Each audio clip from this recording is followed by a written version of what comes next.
est plutôt un coup de gueule. On en a marre des ruptures. On ne peut plus travailler. On a des lignes et des lignes de médicaments qu'on ne peut plus délivrer à nos patients. On perd un temps fou à essayer de récupérer à droite à gauche auprès des laboratoires quand les grossistes ne peuvent plus nous fournir les médicaments. Et c'est du temps qu'on ne peut pas donner à nos patients. Et ça, c'est inadmissible.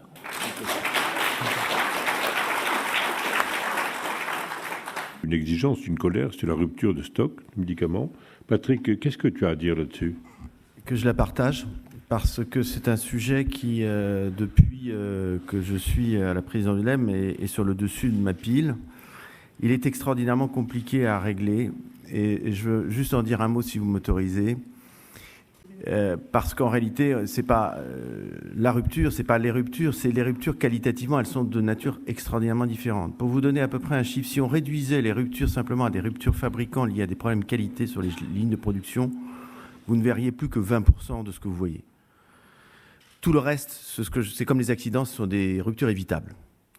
Et il y en a essentiellement de deux types. Il y a ce que j'appelle les ruptures de tension, et puis après, il y a les ruptures qui sont véritablement provoquées. Les ruptures de tension, c'est essentiellement des ruptures qui sont liées à des difficultés d'approvisionnement à partir d'usines qui sont globales et non pas nationales, dans des périodes qui peuvent être des périodes endémiques. C'est notamment vrai pour les antibiotiques, surtout ceux qui sont fabriqués en semi-synthèse et qui ont des fabrications lentes. Et c'est vrai pour les vaccins. Elles sont évitables par des mécanismes de meilleure anticipation des besoins des différents pays et un meilleur forecast, si je puis dire, des zones endémiques. Il y a les ruptures de tension qui sont liées à des effets de panique. Ça va vous faire rigoler, mais on en a des exemples et elles sont parfaitement évitables.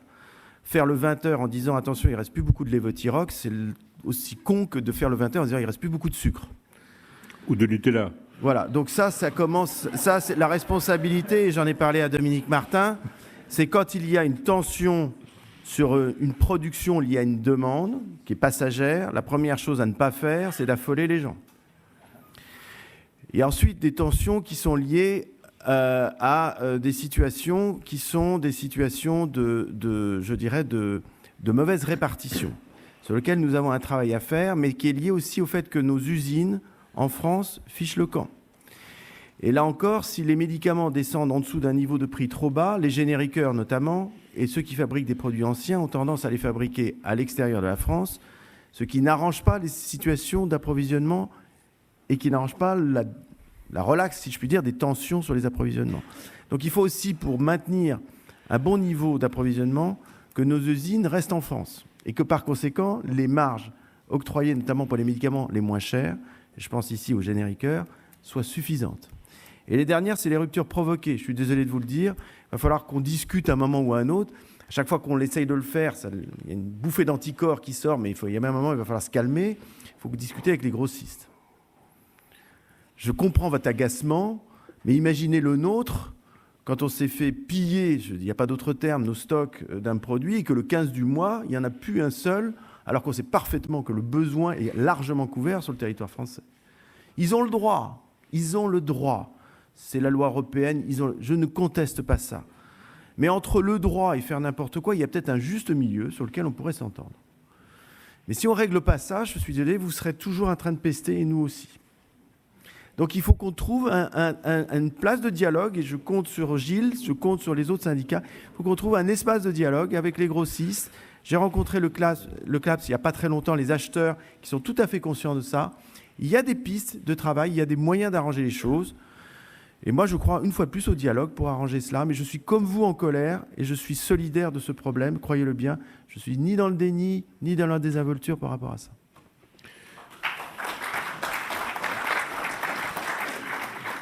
Merci de nous avoir démontré qu'au-delà de la colère, le réel est complexe. Alex, dans ces affaires-là, ils trouveront les patients à leur côté. Avec grand plaisir. Et ils le sont déjà, je sais.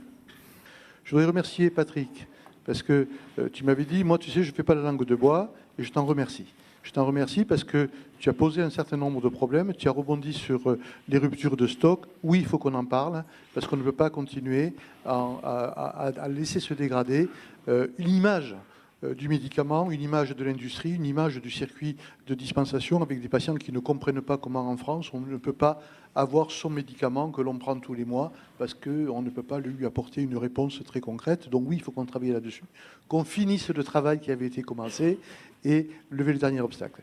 J'ai le plaisir de représenter ici les sociétés SERP et sur les problèmes des ruptures, est-ce que vous imaginez un instant que nos sociétés qui sont dirigées par des pharmaciens responsables, qui sont sous l'autorité déontologique de l'ordre, d'accord ? Nos sociétés qui sont administrées directement par des pharmaciens d'officine élus puissent avoir une stratégie de rupture. Juste un chiffre, dernier chiffre à fin décembre. 44% de notre chiffre d'affaires, ce sont des produits sous quota ou contingentés. Et je voudrais vous dire aussi le rôle essentiel que nous avons aussi d'amortisseur par rapport à ça. Donc c'était simplement remettre les choses à leur place. C'est une vraie question, les ruptures, que nous partageons avec les pharmaciens d'officine. Gilles, tu le sais, je ne veux pas que soit dit des choses ici qui ne sont pas tout à fait la réalité du terrain, du quotidien. Voilà, merci. Je n'aime pas que l'on se renvoie la balle, parce que quand on se renvoie la balle, ça veut dire qu'on ne cherche pas une solution. Les ruptures, c'est une réalité. On sait qu'il y a un problème de contingentement, et derrière, on risque d'exportation parallèle, qui ne sont plus niés aujourd'hui, qui étaient niés il y a encore 2 ans, au cours de réunions officielles. Donc le problème n'est pas fini. On doit avoir une liste de médicaments interdits d'exportation parallèle. Le texte n'est pas sorti, parce qu'il y a des rapports de force entre le volume de la liste que certains trouvent trop important pour pouvoir continuer à exporter, et d'autres qui ne la trouvent pas assez importante pour éviter des contingentements. Donc moi, je veux bien qu'on reprenne ce travail, parce qu'on ne peut plus continuer à travailler dans de telles conditions avec des patients qui ne peuvent pas être observants, tout simplement parce que le circuit de distribution des médicaments et que la chaîne n'est pas aujourd'hui performante pour permettre à ces patients d'avoir accès à des traitements courants. Donc moi, je veux bien qu'on reprenne le chantier, mais il faudra se dire les choses franchement et, je dirais, les non-dits, etc., devront disparaître pour voir comment on règle ce problème. Et moi, j'ai fait une proposition à l'époque qui n'a pas été retenue, simplement tant qu'il n'y aura pas de transparence sur ce que font les uns et les autres, à la fois sur le contingentement, à la fois sur la distribution du médicament au niveau du site, pour savoir quand il y a rupture, qu'est-ce qui s'est passé. Est-ce que c'est le camion qui s'est mis dans le fossé, ou est-ce que c'est parce qu'il y a eu à un certain moment une fuite de certains médicaments? Eh bien, tant qu'on n'aura pas de la transparence, on pourra continuer à faire des réunions sans trouver de solution. Donc moi, je suis prêt. Et Patrick a fait la proposition. Je vois que toi aussi, tu souhaites que l'image des grossistes ne soit pas dégradée à tort. Eh bien, reprenons les discussions et finissons le travail avec cette liste adaptée qui pourra d'ailleurs être évolutive.